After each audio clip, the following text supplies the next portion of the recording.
Hey y'all, welcome to Shades of Brown, the podcast that discusses the ever-evolving and sometimes contradicting thoughts of a Black millennial. I'm your host, AlyB, and I'm so very grateful that you are here with me for another episode. If this is your first time with me, well, welcome then. I hope you stick around. This week is Mental Illness Awareness Week. It is observed every year during the first week in October. So I wanted to use this time to release a conversation I had earlier this year. The conversation is surrounding mental illness, specifically ADHD, and it's with my guest, Torrian Timms. Torrian Timms is our assistant with ADHD, helping us release shame and embrace radical self-acceptance. She is an ADHD advocate, an educator, as well as the host of Sisters with ADHD podcast, where she keeps it hood, holy, and hyper-focused. I learned so much during this conversation, and it's my hope that you will as well, and take this information and transform it into compassion. And I hope that we become more understanding of each other and of ourselves, and we will be more gentle with each other as well as ourselves. I think you'll really enjoy it. So yeah, let me not belabor. Let's get into it. Let's unpack it. Welcome to the show, Torrian. How you doing? I'm good, girl. Thank you for having me. Of course. I am so excited about this conversation. So for the last several months, Torrian, I've been researching and observing and self-assessing. And girl, I'm convinced. I am convinced that I am neurodivergent. I'm convinced. You can't tell me otherwise. And further, I believe, I have every reason to believe that specifically that neurodivergence shows up for me as adult ADHD. And I am in the process of seeking a thorough psychological assessment and a potential diagnosis if need be, right? It could not be, right? However, I'm convinced. So I am, of course, going to make sure I get a proper diagnosis. But in the meantime, though, I thought it'd be great to have this conversation because in talking with other folks who do have adult ADHD, we're really just one other person. I only know one person with it. That's a Black woman. And I've been talking to her about it. I'm like, man, like this is a lot. And I also am convinced that this is much more common than we would ever imagine it to be. Right. So right. I figured let's have the conversation. Let's unpack it. Let's figure out how some of us may connect with this. Maybe we have relatives who are neurodivergent. Maybe we ourselves are. And within our Black communities, these types of things. Though conversations surrounding mental health are becoming more prevalent, and we are taking away the stigma, and we are normalizing it. Specific diagnoses. What's the plural form of diagnosis? I think it's diagnoses. Yes, specific diagnoses, that's still not as common. And when it comes to specific labels, we kind of shy away from it. And I am not, in search of more labels to place on myself. Okay, I got enough going on in my brain. All right. I got enough going on. But I do think that this specifically is something worth talking about. And I think it'll give so much language to certain experiences. Because now that I see like what's attached to it, I'm like, oh my gosh, that's what that is. This is my whole life. Yeah. Yeah. When I came across your page, girl, let me tell you, I felt so seen. And I was telling you this before we started recording, but oh my God, I'm like, it literally makes me emotional because I'm just like, oh my gosh, like there's a community out there that understands me, that understands my life. Like I'm not tripping. I'm not going crazy. Like this is a whole thing. Absolutely. Okay. Absolutely. So let's unpack it. Can you, before we get deep into specifically ADHD, can you explain to us what neurodivergence is? Yes. So neurodivergence, by definition, is basically explaining the full spectrum of the human brain and what it would be capable of. So by career, I was a science teacher. So I try to talk about this like that. Yeah. We always talk about, if you guys remember your middle school science class, you probably talked about something called biodiversity.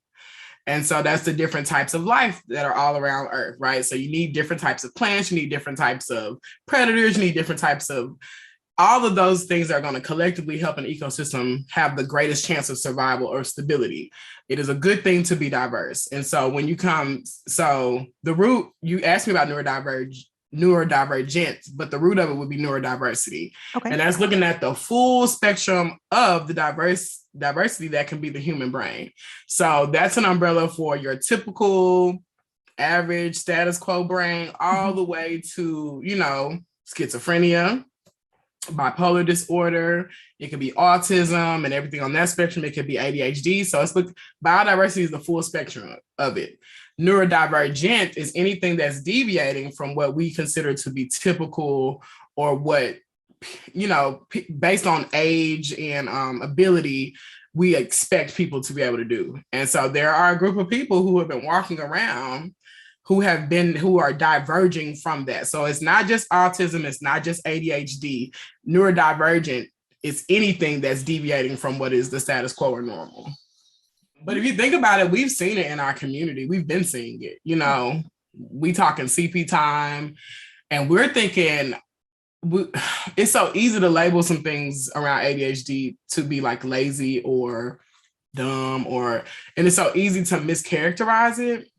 So it was very interesting for me to learn it about myself, but I don't want to ramble too much. But yes, neurodivergence is anything that's deviating from what is the neurotypical status quo brain type. Thank you for breaking that down in that way. I love that you have the science background, because that really helps me.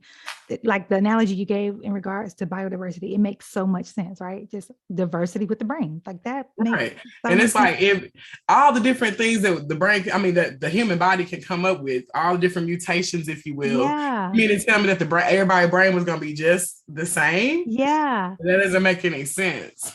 I love that so much, because even though I've been familiar with the term, maybe for the last, year or two, possibly, I still hadn't thought of it in how you broke it down, like just brain diversity. You know what I'm saying? Like I had never thought about it like that. I was still thinking other, like some other form of brain versus we just have different they're all normal, they're all whatever, it's just diversity. Right. And it's closely related to, I don't know if you guys have heard of like the multiple intelligence theory, which is like everyone is intelligent in something. Yeah. It just might not be that traditional academic setting. Some people are geniuses when it comes to dance and the arts. Some people are geniuses when it comes to numbers. Some people are geniuses when it comes to, I can't think, spatial reasoning. Maybe they're architects or builders. So there's theories out there that say that everyone's coming with some type of tool where they can discover their own intelligence or their own genius. And I feel like those two kind of go hand in hand. Yeah. As far as neurodiversity is concerned, everybody has something. I really believe that. I didn't know there was a name for it, but I really believe that, which is why I have, for the most part, I have struggled with how we do secondary education, with, wanting everyone to fit in this box, in this mold.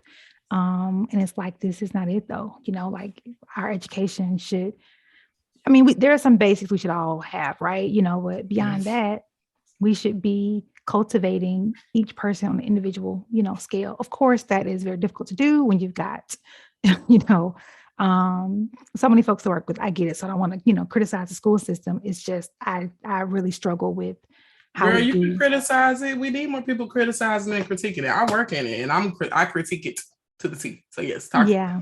Because we're the product of it. Yeah. And I think we were the first generation. The millennial generation was the first one to give it the good old fashioned hard try. We're going to go to college. Yep. We're going to do exactly what you guys said to do. I don't know what I don't know your upbringing. I don't know if your parents went to college or not, but mine did. So they were basically like, okay, well, now you got to get your master's. And so it's like, we kept getting handed these ideas that were going to lead to happiness, to success. And now that we've done it, we're like, something wasn't right. Yeah, it didn't work. The goalpost kept changing. And it's like, okay. And it's continuing to change. Right. And it continues to change. And it's like, okay, we've done all these things. I've got the degree. I've got the degrees with an S. Hello, we're Black women, Black folks. Listen, Black women, we're going to get degrees. Okay. We're going to get it. We're going to get us a degree. We're going to get us a degree. And it's like, all right, so I've done all the things. Now what? And now, and of course, we're going to get into it with how we've done things, right? It's like the 9 to 5, right? We are productive in the mornings and we have lunch at this time, and then we, end work at this time, and then we go home, and whether it's school, work, whatever, everything is so schedule driven and everyone's on the same kind of clock. And I have never like been I'm like, I always feel like I was behind. I'm like, I don't fit this like schedule thing y'all do. I'm not a morning person. I'm a night owl. I am my best, around the hours of like 3 p.m. to like 1 a.m. Like that's my sweet spot. It's been my, and that's my life. And I'm just now at my age getting to a point where I'm like, I need to take that part of me seriously. It's funny, I got a job at an elementary school, and I don't know if you know, but elementaries are typically even earlier, and I'm coming from secondary, and I'm like, I cannot get up to the point that I want to go do a sleep study. Then I find out that ADHD and being up at night or being a night owl, it has a name, delayed sleep phase syndrome, are related. And I'm like, dang, my whole life, I never wanted to go to bed. Yeah. Like I would be sleepy at school. Yep. I made good grades. I could do my stuff, but I would be sleepy and daydreaming at school. Yep. And then when it was time to go to bed, I was sneaking and turning my TV back on. Yep. And it seems like I was just being rebellious. But now that I'm low-key mothering my inner child, I'm like, no, your brain was ready to go. Like, yeah. Sometimes I become up with my own theories to the point where I'm like, I might need to go study this so that my theories could be legit. But I really feel like just like you have nocturnal animals, why would you not have nocturnal human beings? Girl. Come on. Like, because I'm like, I want to be up at night. It makes me so mad to go to bed. Yes. And I'm oversleep if I don't. Right. Certain industries do accommodate, for different schedules, right? You have like a bunch of manufacturing plants where they're open 24/7. So they have a first shift, third shift, first shift, second shift, third shift, right? But just in general, I'm like, I wish we lived in a world where like we all had these just varying patterns and schedules where it's like everything's open. I can go get dinner at 10 p.m. if I want to. And I find myself literally every day, I'm just like, hey, what's for dinner? But it's 9 o'clock and I'm like, oh crap, everything's closed. And I'm in this freaking panic attack again because I've done the exact same thing again, right? Again. And it's like, well, I didn't want to eat earlier. This is the time, Right. When my partner be like, what you eating for dinner? What we eating for dinner? I'd be like, I don't know. I ain't even thought about that. I haven't even thought about it. Whatever you put in front of me, I'm going to eat it. I haven't thought about it. Or like, at work, you getting emails 6, 7, 8 o'clock in the morning. Listen, I can do a whole day's worth of work between 2 and 5. Because that is where I'm like most up, most aware, most stimulated. Like, okay, let's go. And I thought over the years, like maybe it's just my job I didn't like. That's why I couldn't get up. But it's like, no, regardless of the setting, I'm like, bro, I cannot get up in the morning. It's not happening.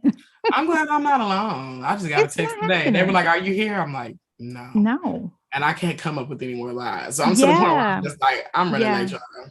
And, we label it as a character flaw, right? It's like all these things. And it's like, y'all, like, I promise you this thing ain't personal. I promise you my intention is, what I'm saying? Like to be where I'm supposed to be on time, whatever. And it's been a joke wherever I go, right? Like, oh, she's late. And it's like, yo, like, yeah, it's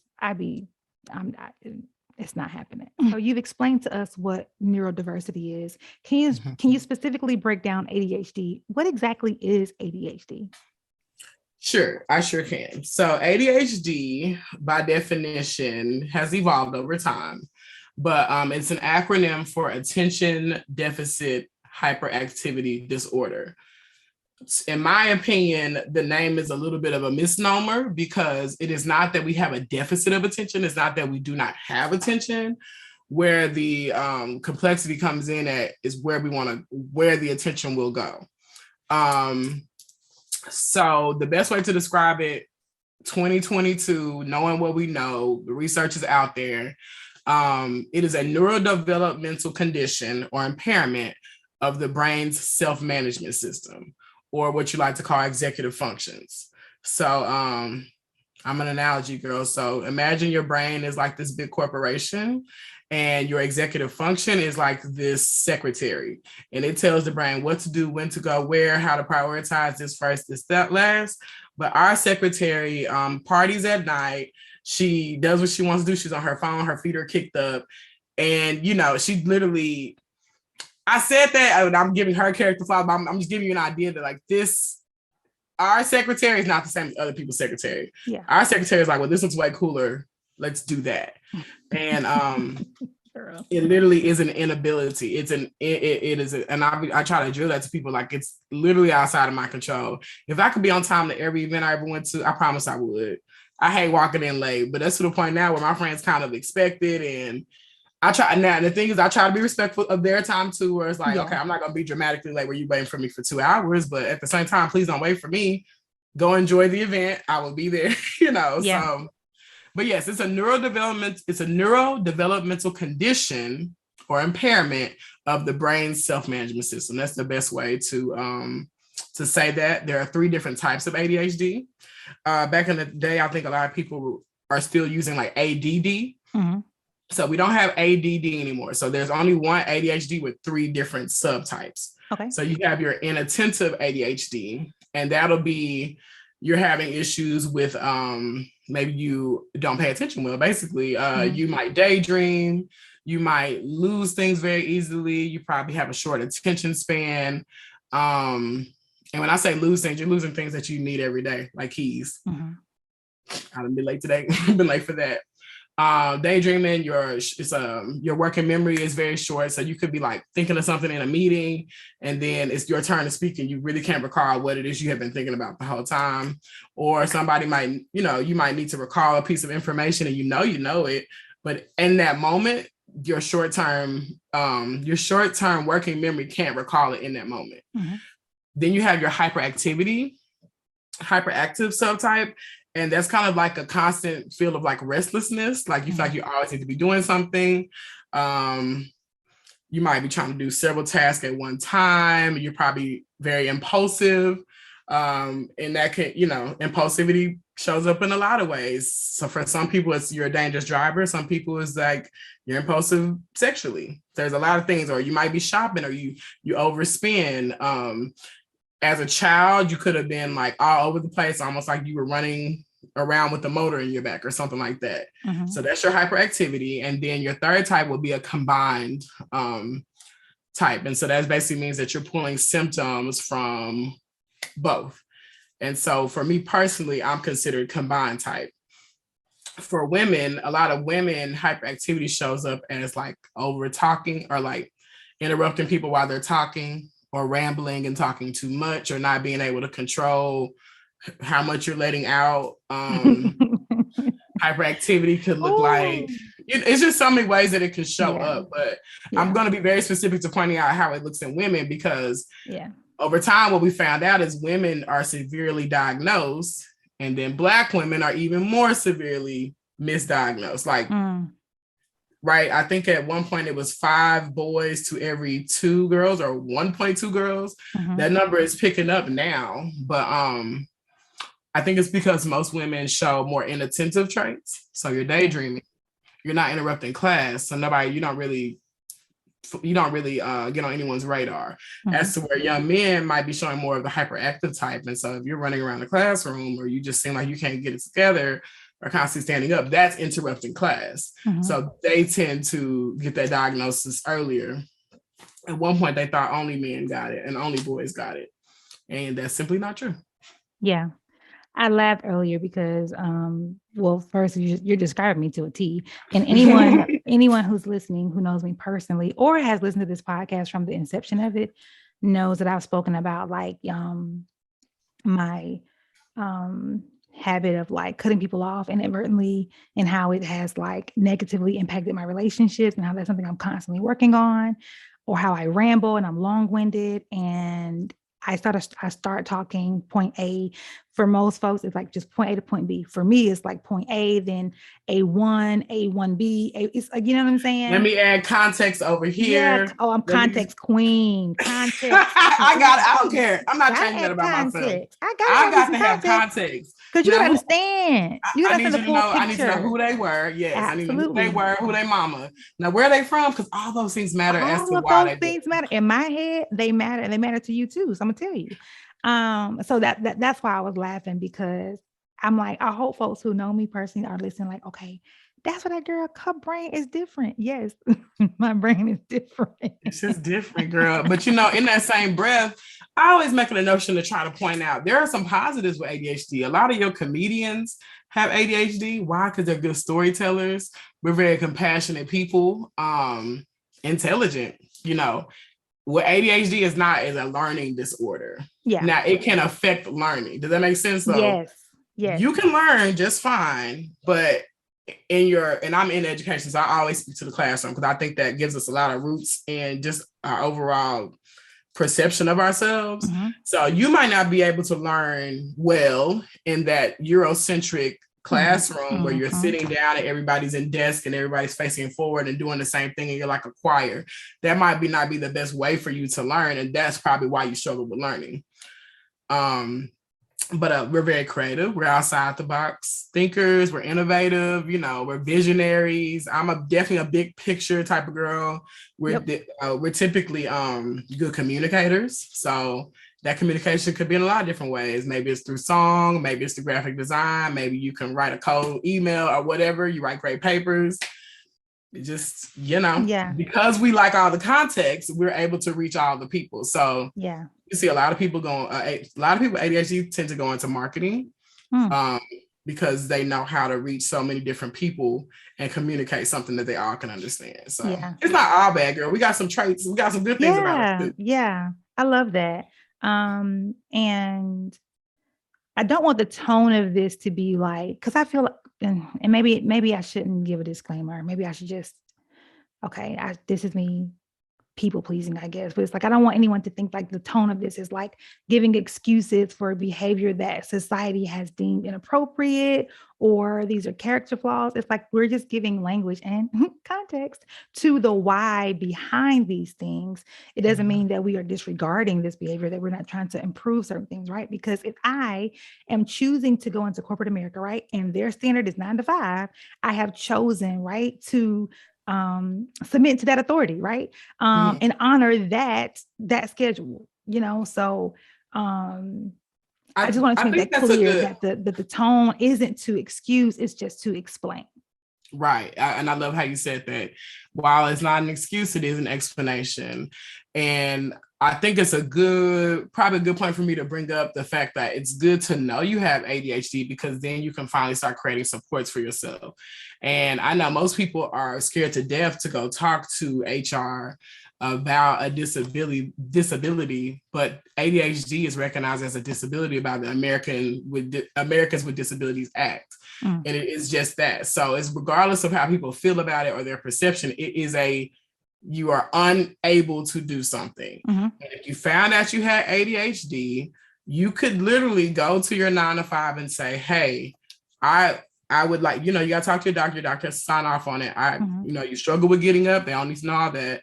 But, you're talking to your doctor about what your struggles are. And then you could go to your job and say, hey, I love working here. However, my doctor, I have an accommodation that I'm going to need, and I'm going to need a grace of 30 minutes every day, or whatever that it looks like for you, to where you're not getting pink slips every 2 weeks because you just simply can't get here on time. So that's why it's so important that we're aware of our neurodivergence so that we can support ourselves. It needs to be, hey, can y'all have stress balls, or can you have something for me to play with my hands because I get fidgety during meetings? That's what inclusivity looks like. So I can go on and on, but girl, I remember I was in a meeting once and I was fidgeting with the pen, and I didn't know it. It was like just the click one, that kind of tap. And my supervisor just kindly was like, could you please stop that? Like, that is really like annoying. She's like, I'm sorry. And she wasn't being insensitive or like mean. Yeah, it's just that your tapping was bothering her. Yeah. Right. She's like, that is just really, really, really bothering me. I'm like, oh, my bad. I didn't even realize I was doing it. It was just my nature to be just fidgety, But like now looking back, hindsight, it's like all of these little things, that have made me appear. Well, I am socially awkward, not appear. I am socially awkward. But like all these little things, that are like, just like, girl, you're doing the most. You cutting folks off. You're fidgeting around. You're rest. What's happening? And it's like, okay, so there's something for this. So having the language for it, like you said, we can now position ourselves to get the tools to support us, to make sure our communities understand and support us, so that we are showing up as our best and providing value to every space we enter. So yeah, and I'm also convinced that like it runs in my family. Like no one in my family is diagnosed, but I myself have diagnosed some of them folks. Like we need And to all it's go detail about it. hereditary. It It's is absolutely really. hereditary. And that's why I try to get people, there's, if you look up causes of ADHD, you'll see different things like blunt force trauma to the head might be causing it, or premature births could be a cause. But one of the number one causes that people are able to connect is heredity. Your mom or your dad have it. If they're not willing to admit, you can for sure go to your grandma or your grandpa. Somebody was tinkering somewhere. Somebody has a junk room somewhere. Somebody has been doing a lot, and people just thought that that's just the way they were, and it is just the way they are. Yeah. But they've just been coping. And I know for women, because gender roles and stereotypes and all those things, we will spend our whole life just trying to mask it. And girl, was I trying to do that? And I just was. It's dry. You're gonna burn out because you're literally working double time trying to be yourself and be authentic while trying to cover up what is authentic to you. Yeah, so, that's good. The thing, girl. That's good. I just like, as we talk, it's like so many moments in time are coming up where even I was frustrated with someone else, for behaviors that you're explaining. It's like, why are you always losing your keys? Like, just put them in the freaking same place every freaking time and you won't lose them, right? But now I understand that thinking is insensitive of me, because it could just very well be a very difficult thing for folks to keep up with. To do. And they still, they still need to put them in the same place every day. Yeah. It's probably more so important for ADHDers to have stuff in the same place every day, but that inattentiveness, I still do it to this day. And I know I have ADHD. I'm running in the house. Maybe I done held my urine all day long, and now I got to pee. So I'm sprinting in the house. I threw my keys on the bed, or my work bag, and I go use the restroom. Now I done got off the restroom. I wash my hands down on my phone, put that down, and go put something in the microwave. Next thing you know, my keys done fell behind the headboard. You know what I'm saying? And I done wasted an hour of my morning panicking, wondering where they are, having to lie on a text like, "Hey, I'm in traffic." I ain't even left my house yet. It's just so much. And so I guess why I decided I was like, I'm gonna bring awareness to this is because, like you said, it's the insensitivity where people feel like it's literally you and you're a bad person or you're irresponsible, et cetera, et cetera. And it's like, it's not that. It's this. It's that secretary or those executive functioning skills. Yeah, I love it. We typically hear this showing up in kids, and I never had anyone ever, question, if I had some sort of attention deficit or anything like that. I did very, very well in school. So like you said, it kind of just went under the radar. But we did hear about it though with other children. I didn't hear about adult ADHD until recently. How does it show up differently in adults versus children? I'm going to say yes and no. It's really not that different. It's just that now we're adults. And so impulsivity, here's a good example. I'm kind of telling my business, but when I was a little girl, I had this impulse. I was impulsive, almost to the point of maybe kleptomaniac. Like I just would see something and wanted. So whether it's my grandmother's brooch and I thought it was cute, I'm going to put it on me. One time I was in the store, and I'm going extreme with my impulsivity, but here I'll connect it in a second. Okay. One time we were in like Ulta. Ulta was still here back in the 90s. And I think this when Spice Girls was out. So it was like a frosted blue eyeliner. And I'm like, oh, I need that because that's what Spice we wear, But I was scared to ask my mom because I was only 8. I knew she wasn't going to let me have makeup. So I put it in my pocket. Right. So it's just, I never walked out of Ulta though, because they had that, I think Sensormatics had just come out, and I was like, well, I don't want that thing to go off, and I threw it on the counter. But my mom saw me. She saw me take it out of my pocket. So I still got to whip it. You know how that goes. So, but the impulsivity was a thing. And impulsivity also shows up with eating and snacking as children. So some of these kids that you see that might be overweight and literally can't control how much they're eating, is that impulsive, because that they're not... Low dosages of dopamine are also linked to the ADHD brain. And that dopamine is that reward or that satisfaction, reward, pleasure hormone. And so if you don't have a lot, if your brain is not passing a lot of dopamine, you could be eating, looking for that satisfaction and never find it. Now, I'm going to link that to my adult life. As an adult, now I got a big girl job. Now I got a little money. I can just go in the store and get whatever. I can't. But that's when in my mind is like this fear of missing out. And now I'm in impulsive shopping. Oh, and now you gave me a credit card and I don't have to see that I'm spending money. Yeah. Throw it in the bag. I know I'm calling y'all out. Sorry, but I mean, look, I'm over here like by my head in shame. Like, listen. So I got in severe credit card debt, and it's not my fault. I'm trying to tell you, and I almost want to be like, I think we should be able to call credit card companies and be like, I have a disability. I'm serious, like, and not that I'm not gonna pay y'all back. I'm gonna pay y'all your money back, but as far as y'all, then the credit card bill come in, and now I'm inattentive, and I'm like, oh, I didn't even think to pay that, and now I'm moving on. Next thing you know, we got I would bet everybody that has bad credit because the credit cards has ADHD, but we'll run that data later. We'll run it later. Let's do a test. Yeah, I was like, sign me up for that one. I'm gonna do a survey. All of it is linked. None of these things are by chance. So whereas as I was impulsive as a little girl and I just wanted what I wanted, as an adult, I still wanted what I wanted, but I had money now. So you ain't gotta steal. You don't have to be. And mind you, didn't nobody teach me how to steal. There are some people that steal for survival. I wasn't one of those children. I was fortunate enough to have everything I needed, plus some. It was just like it was impulsiveness. That's the best way I can explain it. Yeah. And let's see. Wow, you are helping me because listen, my old judgmental brain was just like, "Oh, child," but that okay. Wow, you're helping me. You're breaking some barriers. Yeah, we gonna get delivered today. I call myself hood, holy, and hyper focused. This is the gospel that I'm gonna spread. Yeah. But even just losing things. So I'm primarily inattentive, but I'm combined. The combined is the hyperactivity is happening internally in my brain, talking too much. But I was as a little girl, I lost stuff. I'm losing homework. I'm losing that pencil that my teacher just let me borrow. My backpack is a mess, the whole nine. As an adult, I'm losing keys. I'm losing that thing that I set down that I really needed or whatever.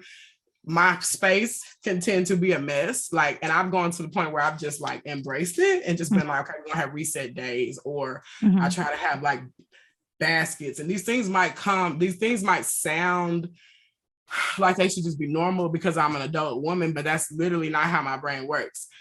There are theories out there that liken ADHD. They try to say that people who are living with ADHD now might have the remnants of hunter-gatherer people, to where they're constantly nomadic. They're constantly on the go because they're hunting. So wherever the prey is where they will go. This theory, but I can't recall the guy's name right now, but when his son got diagnosed with ADHD, he was kind of observing how his son moved around. And it's like, you're always going to that next thing, but you're never quite settling. And so when you're constantly going like that, you're almost building like these little, like, almost like junk nests or like doom houses, or some people call them. So people with ADHD are just constantly going to the next thing. It's not much settling to stop. Your original question was, is it different? I don't think it's that much different. I still see those same traits. It's just they're adultified, but it's the same thing. Now you have a little bit more control over your life. Man, I'm sure we're all thinking of people in our heads like, oh, I know someone like that. I know someone like that. Because I'm thinking of like my family. I ain't gonna call y'all names, but I'm like thinking of my family. That is that person. That is that person. Because for me, it doesn't show up in I don't have the junk piles. I'm actually, the way my brain works, things that go through my brain is like one of the things that may be a struggle. It actually helps the other thing that may be a struggle. So like, I don't know. When I've been depressed, my OCD has helped my depression because I wouldn't allow my room to get to a certain, place. It's like, oh, I got to make up. So now you're kind of like having anxiety driven, like clean. Yeah. So I don't deal with the losing like things. Cluttered space. Oh, okay. Cluttered spaces because that intensifies my anxiety. Child, Jesus. and that's very common. I am not a psychologist or a doctor, but I liken that to almost a form of masking as well. And like you said, you have a coexisting condition, or they also use the word comorbid condition, like OCD or anxiety. Those things, they're like cousins to ADHD. They run hand in hand.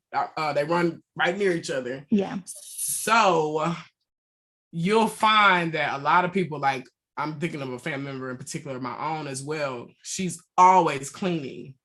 Like to the point where it's like, dude, it's just 2 dishes, but it's just like, let me get up and do it. But like, that's the way that she's coping with whatever is happening internally. So it's not uncommon. Yeah.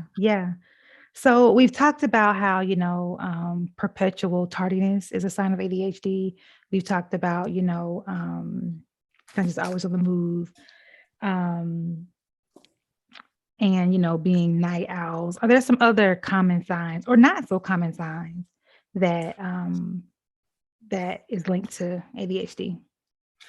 One that immediately comes to mind, which I think is going to be a calling to a lot of my sisters, is being severely defensive.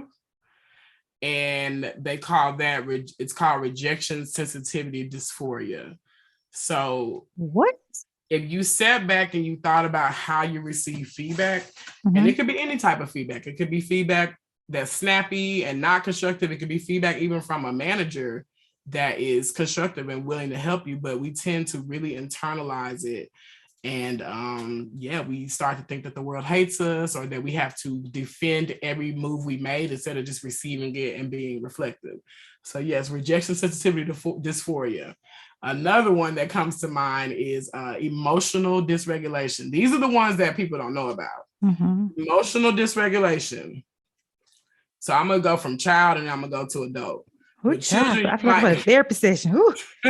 Relax myself. So with children, it could be the smallest thing that happened and it really sets them off. So whether that's their screaming, crying, or, some children show more like aggressive anger, but it's like the smallest thing, you're like, oh my, we barely did anything. But to them, that emotional dysregulation in that moment, that is how their brain is choosing to respond.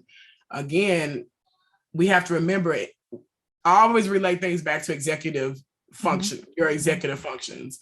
I actually need to tell y'all what those are, but we'll come back to that. Now, as an adult, the smallest thing might set you off. So maybe you snapping back, maybe you got the hand up, you cussing somebody out, or we can fight, or whatever it is. Oddly enough, that's bringing you that dopamine satisfaction. Like that's bringing you that dopamine rush. I see people that argue for pleasure. Yeah, that's a thing. People don't think about all that stuff. But when I think about tropes or misnomers or stereotypes like the angry Black woman, I immediately go, some of that could just very well be like this snappiness that's more so related to them being neurodivergent than it is to just them being inherently angry women because they're Black. You know what I'm saying? So yeah, people don't know about that part. So a lot of times we're misdiagnosed with bipolar disorder. Sometimes we're misdiagnosed with anxiety disorder. While those things can coexist, we tend to not get the ADHD diagnosis as well, which can explain the rest of the stuff. Oh, Jesus. It's getting real personal. My God. I'm sorry to be reading your life, but you called me on here. You saw me come. Thank you. Thank you for coming. Yes. Thank you. Yes. Man. Okay. What led you to seek out professional help to get this diagnosis? How did you know to go? I love my story because I didn't. I didn't. I was severely burnt out from my job. On top of, I was tardy. Okay, so I was in education, and I was a really good teacher because a lot of ADHDers tend to be like people pleasers. We tend to be overachievers, high achieving people. We tend to overcommit to things. In the education system, those things work out really well because it's always something to do in education. There's always a problem to fix. And I was fixing all the problems. And I think that's why I could kind of offset the tardiness to work, because I think they were just happy to have me there because I was an asset to the team. So I think the constant people pleasing, no boundaries, overcommitting, just taking on way too much really got to me. And I just kind of like would crash when I got home. Like, so I would be this amazing educator at work, and then I would get home and I'm like falling asleep on my couch, passed out, sometimes ate, sometimes didn't, or stopped for fast food. It just was like this cycle I was in. And I'm like, what is wrong with me? Am I depressed? On top of, I felt like I couldn't commit to relationships. So I was like, as soon as relationships got kind of like serious, I would be ready to like back out of them. And I'm like, so for you guys to understand my background, I had an estranged biological mother. So while I have 2 moms now and I'm raised by my father, I thought that this was this deep mother wound that I needed to heal. Like, that's why I'm not willing to commit to people. Maybe that's where my depression is stemming from. I thought me passing out and being burnt out from work was depression. I didn't really know.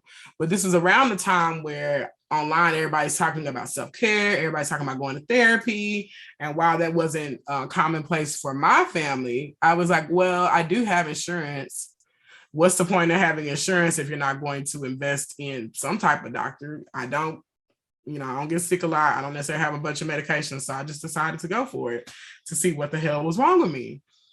And so while in those appointments, and so she practiced heavily like CBT, which is cognitive behavioral therapy, which is basically trying to find like replacement behaviors for things, or really having you to analyze your belief systems and things like that. And while those things helped, there was still some core issues, even if it was just me rambling in our therapy sessions and talking over her, or missing our therapy sessions, or she would give me like homework assignments and I didn't do them, the whole 9. But while showing up for myself in therapy, one day she finally came back and was like, hey, we need to talk. Have you heard of ADHD? Now, again, I'm an educator, so the only ADHD that I really had heard of was from students, and I'm gonna keep it a buck, Black bad boys in my classroom that wouldn't sit down, and although I had a heart for those young men, I didn't know why I did. Now I do. Although I had a heart for them and I was compassionate with those boys, I had never heard about it in adults. So, and that was just 2 years ago. So she told me, and I love this part, she told me, and I got off my therapy session. It was all virtual. So I got off my therapy session and I went on and hyper focused on my next thing. And then she came back like 2 weeks later, like, okay, so have you looked up ADHD and have you thought about what treatments you wanted to look at? And I was like, I ain't even gonna lie, I forgot you told me that. I was like, I forgot you told me I had ADHD. So let me get back to you next that week. Is so funny. And after she brought it back, I was like, oh yeah, like, why would you? So it's classic ADHD stuff. So I then started looking into it. I ran into some blogs. I ran into Attitude Magazine, one of my favorites, and just kind of was reading. And I was like, oh my God, this is my whole life. And I almost went through like a little grief, because you get kind of sad because you're like, oh shit, had I known this, I probably would have did this, or had I known this, or how could no one? And I always want my people to be patient with our family. How come nobody saw this in me? These were the things. These were the things I got whoopings for. Losing stuff, whooping. Room not clean, whooping. You know what I'm saying? Like, and I'm like, wow, all the things that were issues for me ended up really just being ADHD symptoms. Yeah. And from there, I was like, it's a lot of people like this. So that's my story. I did not go seek diagnosis. Yeah. So when I'm coaching people through that now, I'm like, it's a whole nother conversation for us to have, but I'm coaching people through it now. And I'm like, you want to make sure the one thing I tell people is to connect childhood to now. Just tell your story. These are not things that just onset happen for you. Mm-hmm. Really be honest with yourself about your childhood. Did you remember homework, or did your mom have a schedule for you where you couldn't remember homework, or you couldn't, where you couldn't forget your homework? Because a lot of times our parents are regulating our lives for us. They are our executive function. In the moment that they're pulled away, college girl, I was struggling and I thought I was dumb. Now, mind you, this is, if I wasn't straight A, I was for sure AlyB top 10% of my class. Like I was athlete the whole 9. So I just could not get the college part down. I couldn't prioritize when I should be studying. I'm staying up all night. I'm crashing. People was giving Adderall. Like it was a whole thing. And I just never really connected. I thought it was because I was an athlete. I was a collegiate athlete. I played basketball in college. So I thought, it's because I got to go to practice at 1 every day. It's too much. I think in retrospect, it was never that. Matter of fact, basketball probably helped. I think had I not had that little bit of structure, I don't know what I thank God. I thank God I made it through. I made it over. Yeah. It's sort of heavy because it's like you go in that shame spiral, right? Like why didn't I know? Because even with you talking, I'm over here like, oh, look, like let me swallow. So like the little frog don't come to my throat because like, oh my gosh, it's so overwhelming because this is my whole life. And had I just known, I could have like had all these things around me but it's like I can't go back in time. We can't go back in time. Yeah. Can you help us understand? Because I'm sure there are other folks listening like me, where it's just like, oh my gosh, this is a lot. How do we move forward and like understanding ourselves and becoming more self-aware without going down the shame spiral? Yeah. The biggest hump for women to get over is not the ADHD that in itself. It is, like you said, it's the shame. Yeah. And shame is probably the most debilitating thing or paralyzing thing that we are going to cope with as women because we're women, because people have imposed these gender roles and stereotypes on us. And so we have these standards that we're trying to meet. We don't know who set them. We just know that we're supposed to keep a spick and span house. We just know we need to be on time. We just know we need to be able to entertain the family. It's just so much that we have shame around, when in fact, I say the very first step on your journey is to accept it. When I first found out I had ADHD, I was trying to bargain it. And if you guys look up the grief cycle, with grief, first you're in denial. I was in denial because I told my doctor, I said, girl, I ain't got no ADHD. You talking about like the boys in my classroom have? Because I was like, girl, nah, I wouldn't have a master's degree. I literally started trying to. So after I was in denial, I started trying to bargain like, well, ain't no way I would do this if I had, and I'm, telling myself these things. And it wasn't until I just really accepted like, hey, your brain is different. Yeah. And acceptance is not easy, but it is the first step to me on your journey of really living that full, authentic life. And so when you learn to accept it, then you can start to raise awareness for it. And by awareness, I'm not saying you have to stand on a hill with a picket fence, but you can start letting family members know, hey, and I'm saying that lightly. I know it's easier. It's easier said than done, but you can kind of start raising awareness around it and then start accommodating yourself. I actually want to say that differently. I think acceptance is the first step. Accommodating is the second step. And then that's when you can start to raise awareness, because the first step is for you to be kind to yourself. I always tell people, look, you want people to make all these accommodations and supports for you, but how are you supporting yourself? Like, if you know that you have trouble eating, why don't you have like a snack bucket in your refrigerator to where, okay, maybe you're getting those little like $3, protein. Stop calling me out. I legit forget to eat. It's so bad. It's a real thing, girl. Why don't you have why you ain't setting an alarm to remember? I have an alarm to go off at 12:05 every day, and it's like, girl, eat you something.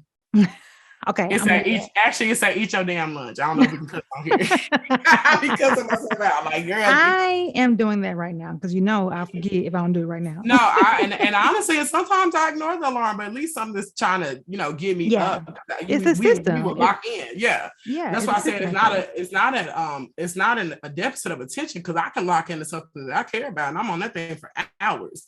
And I'm going to deprive myself of all human all human body system functions. Like, I'm not going to pee, I'm not going to eat, I'm not going to answer my phone, I'm not going to text you back. This is the thing. I'm drilled into this thing. I swear to you, just last week I asked myself, why do you wait till the last minute to pee? Like, you are a grown woman. If you know you gotta pee, just go pee. Why do you wait? I think it's related. It's definitely related to that. It's definitely related to those dopamine levels and not getting the signal early enough. Like you'll feel it, but it's not enough for. So it's two different things. It's one thing to know something. It's another thing to do something. Yeah. We will know. We have a lot of know. The do is where the executive functioning comes out. That's where there's a gap. That's where there's an impairment. And I'm trying to, that's why I was like, I kind of made it my business to be like, I need people to know about this, because there's a lot of children first, and children become adults, that are just being simply misunderstood. And I think we could parent better. I think we could love each other better if we all were aware that, hey, some people's brains are functioning differently. Yeah. It's okay. Why was it so important for you to create a specific space for Black women with ADHD, your social media platforms and your podcast? That was important for me because when I went looking for Black women with ADHD, and more specifically Black millennial women I can relate to, because like I'm a sister, like I'm a whole, we gonna twerk a little bit. I'm listening to Megan Thee Stallion. You know what I'm saying? Like I'm a Black woman, but I've always kind of been a quirky Black girl too, socially awkward. And I just really wasn't seeing myself and my story in the things that I did find. Now, while there were some Black women speaking to it, when I watched, I wasn't like, I couldn't connect to it. And so I wanted to see a space. What I wrote down in my notebook was like, I wanted the sister's guide to ADHD. I want the homegirl's guide to ADHD. Mm-hmm. I wanted you to be talking to your homegirl about what you were struggling with, and somebody finally understood what you meant.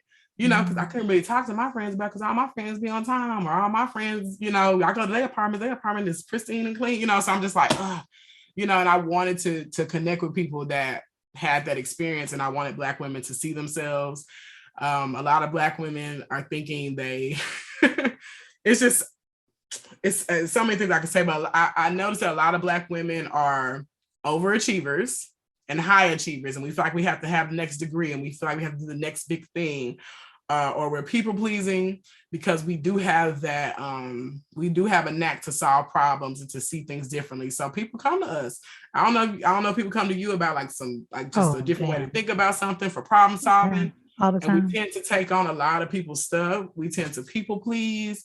And so, next thing you know, people are saying I have anxiety or I'm depressed. And while those things might be true, I think I've learned through just conversations with my people on like Twitter space and just women within Sisters with ADHD's community, that we were living with ADHD and had no idea. And that knowledge completely will shift how you're caring for yourself. Yeah. Everybody's talking about self-care, and they trying to leave it at like, taking baths and face masks, and those things are cool too, because I do them too. But true self-care is like, if I'm being authentic and true to myself, what do I need? Yeah. What do I need? I need 15 to 20 extra minutes of grace on my time clock, because I'm simply unable to do it. Yeah.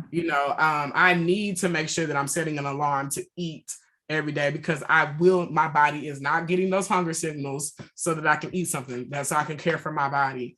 I need to tell my friends, hey, I might be about 20 minutes late. My partner lies to me about what time date night is. They're like, it's at 8, or they'll be like, it's at 7, but it won't be till 8 or whatever. Yeah. When my friends do that for me, I feel so loved. I really do.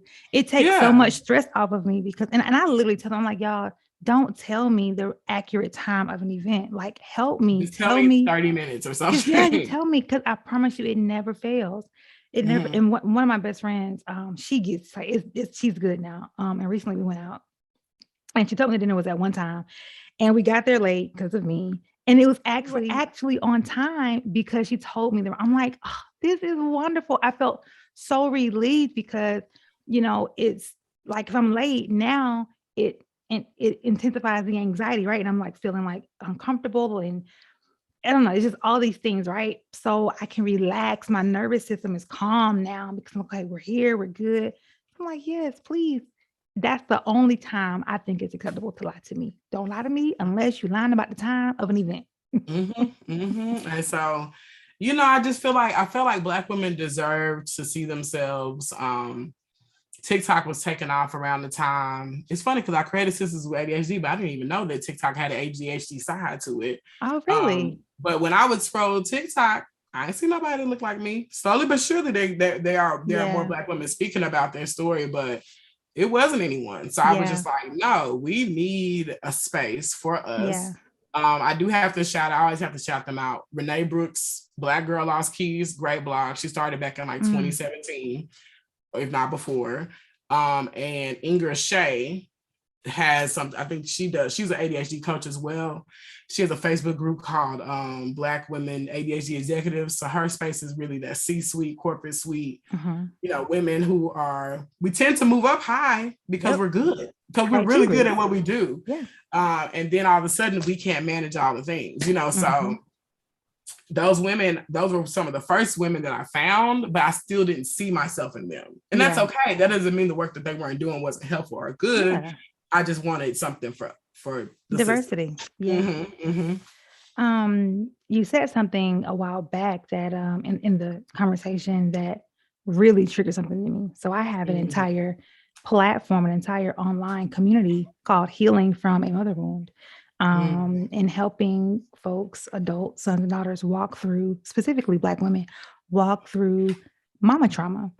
And when you said that about your estranged mother and then understanding about ADHD, you have definitely encouraged me to like do some studying around the links between the two and how we can diagnose or misdiagnose where things are stemming from, or if they're all related or intertwined. I'm really curious to know. So, girl, we may have to do some work together. Yeah, no, and honestly, I really was able to forgive my mom through learning I had ADHD, because I'm always like, I don't want to say I'm always asking people, but I have, asked people that knew her growing up, or like my grandmother, like my dad's mom knew her and things like that. And I've asked questions, and every time I ask a question, it kind of confirms like she probably had it too. One of the things with ADHD that we struggle with is called object permanence. And object permanence is basically, if I don't see it, it doesn't exist. As crazy as that sounds. So like, let's say I got my counter with makeup, and I know I own this lipstick, and that lipstick could be sitting right there, but maybe it's behind something. I'm panicking because I don't see it. Where is it at? Where is it at? It also shows up in the people within our lives. So I don't know if you've ever like moved away from an area, or you just kind of stop, you lose contact with your friends and family. So when I went out to college, I was only like an hour and some change away from my home, but I never called home. It wasn't that I didn't love them or care about them. It's just that they simply weren't crossing my mind because of object permanence. And so through learning different things about ADHD and connecting them to my mother, I mean, I think in my mind, she also had ADHD, if not something else. She was some type of neurodivergent. And I think those really affected how she showed up in motherhood, for me, and I have a brother. So I think after a while, you just don't want to come back, because it's the shame. Now we're in these cycles of shame, I think the shame part is so important to understand with ADHD, because you might be, let's take, I know you don't struggle with this organization, but a lot of women with ADHD might. And so a lot of times we start to say that that's us, and it's not. Like, oh, it's now you go from my car is a mess to I am a mess. And it's like, well, no. Your car is a mess. You're brilliant. You know what I'm saying? And so we really have to learn how to separate the two, so that we're not just constantly beating ourselves up or constantly going down these shame spirals and apologizing all the time. I even talk to people how they show up when their ADHD symptoms show up, how you go about it. If you're walking in late to a meeting, thank y'all for waiting on me. You don't have to say sorry all the time, because that keeps you in a state of shame. There's so many different ways that you can show up and be grateful. I try to train, women within my community to just try to express gratitude over shame and being sorry and apologetic all the time. I'm not saying never say sorry, but if there's something that's literally outside of your ability, learn to be grateful when people are supporting and showing compassion there. Yes. Oh, girl. All the feels. How do we go about lovingly and graciously encouraging someone to go see someone and help them get proper diagnosis so we can, move forward? I think that's a great question. And, that's another reason I created Sisters with ADHD, because I wanted to represent ADHD. Although I'm not a doctor, although I'm not a therapist, I think that my time in education and what I've seen just on a classroom basis, and what I've learned just from talking to other women and doing my own research, I really felt like the way that it was being spoken about was like something was wrong with you. And I very much so want people to know that there's nothing wrong with you, but you do process differently. So if you're wanting to talk to a family member that you think might have ADHD, I think one of the best ways might be to start with like a video. A YouTube channel I adore is called How to ADHD with Jessica McCabe. Her videos are short, they're like 5 minutes or less, and she will break down something very simple, bite-sized, and she will, send that. So I really feel like sharing social media content is good. There are TikToks out there that will kind of like animate things that are happening in ADHD's lives. So that way you can kind of like break that barrier with a little humor. And then just kind of sharing like, girl, did you know what I'm trying to say? Like, you want people to know that, hey, nothing's wrong with you, but this might be explaining what you can what's been happening in your life, how this has been showing up in your life. And I think it's just reassurance, is supporting them no matter what their decision is. Like, you know, I've talked to people and I feel like they have ADHD and I put it on their mind, but some people want to shy away from that. Yeah. We have a healthy fear of the medical system. Yeah. History is what it is. You know, we don't always want to subject ourselves to their diagnoses, as well as their medication. I understand us wanting to be fearful of that. And that's why I'm like, I think it's really important that we represent neurodivergence. We represent ADHD and just be like, hey, it's just a brain type. Just like you have a skin color, just like you have an eye color, just like you have, you know, all these different traits, you also have a brain type. You have a neurotype. Yeah. That's so helpful.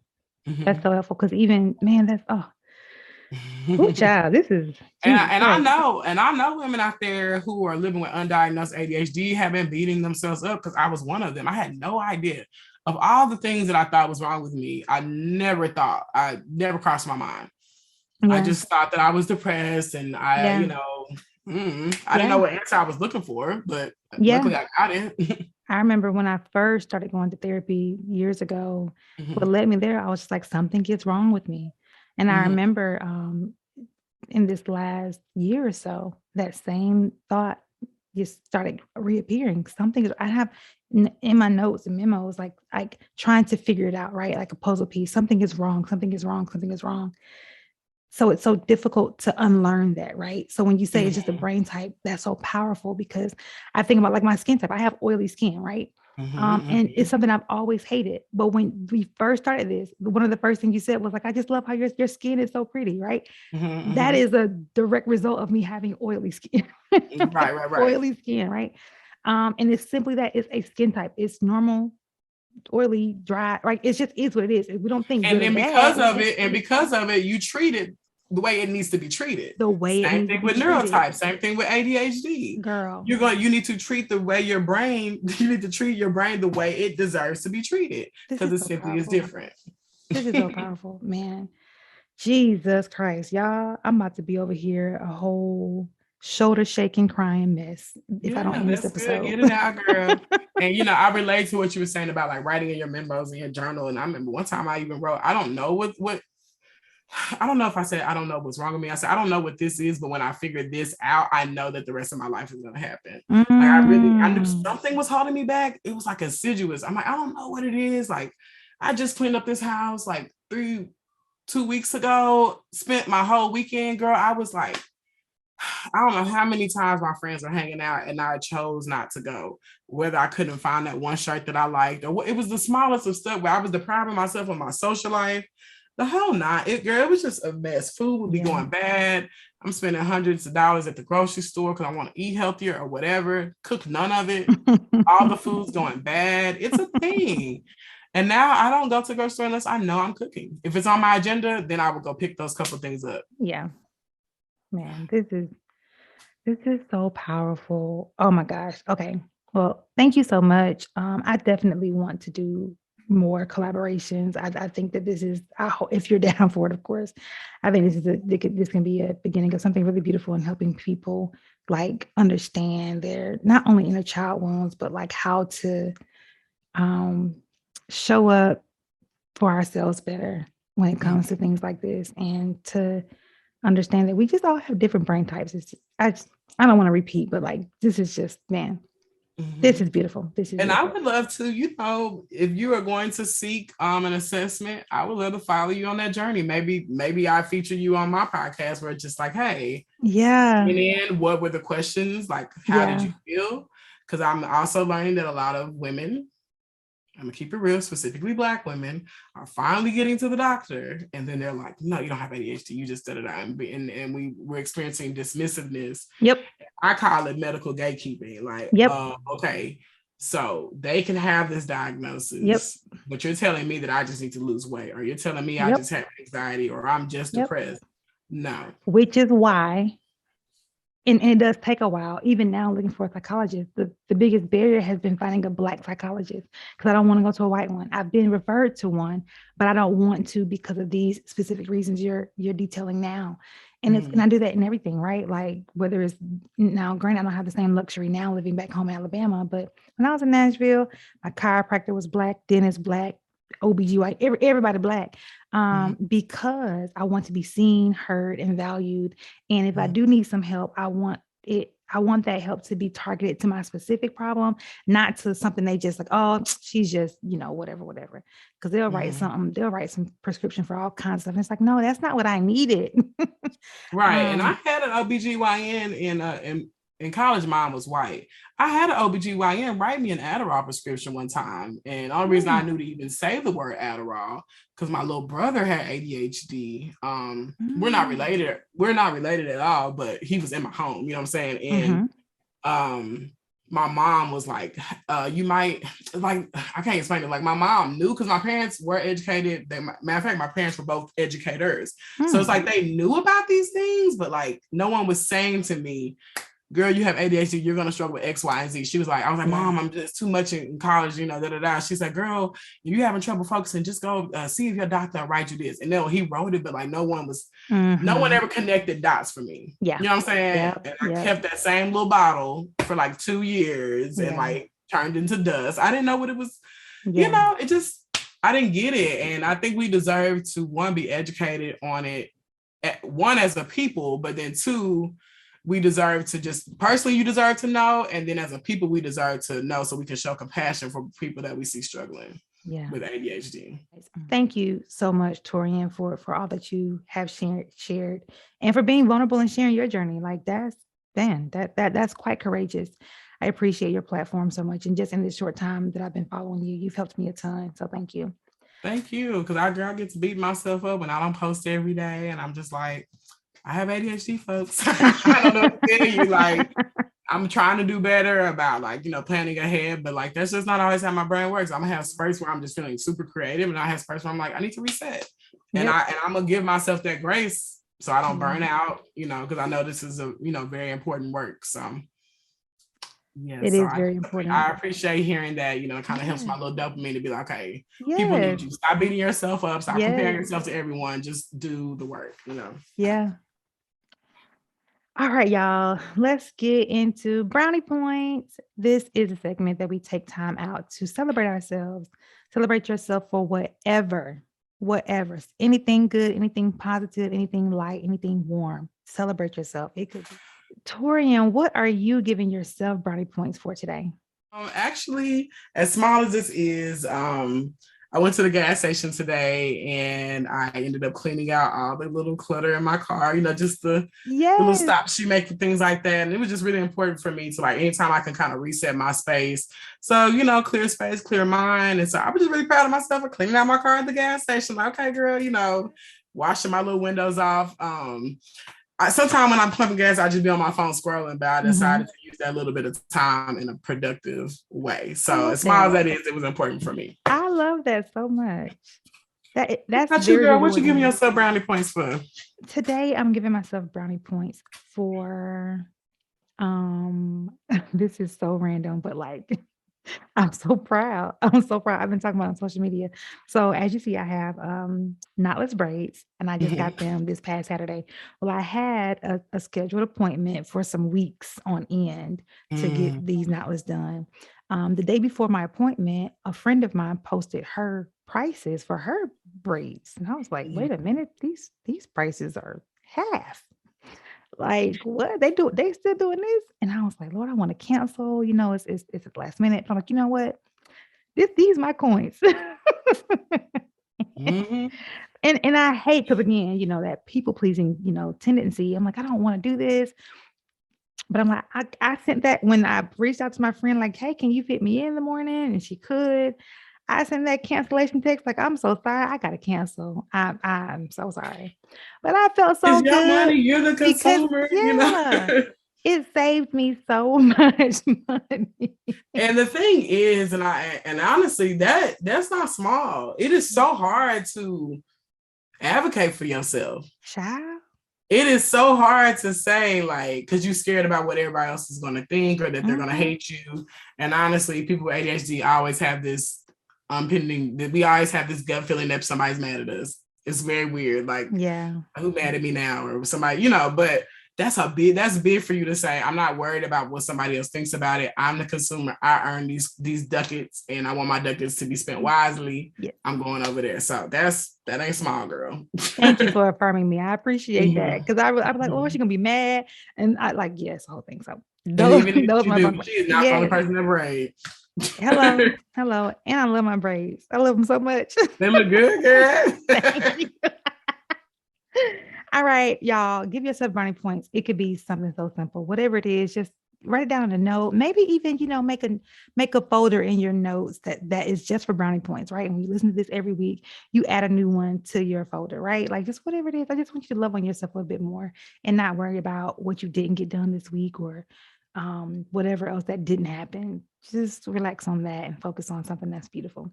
Torrian, before we go, tell us how we can support you and give us some more detail about your coaching program and how we can patronize you and get in on this healing.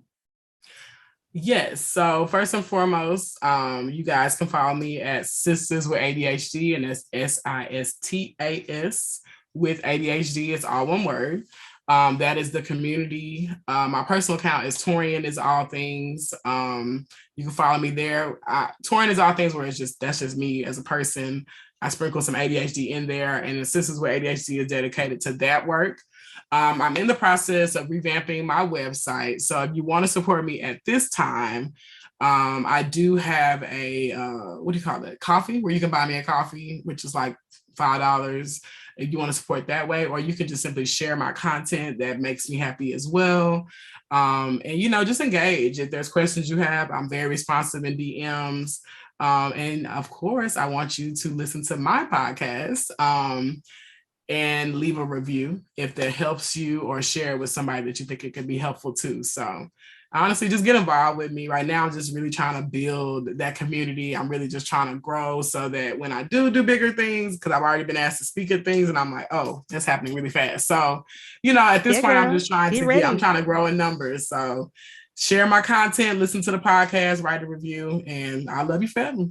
Wonderful. Well, thank you so much. And you guys for listening.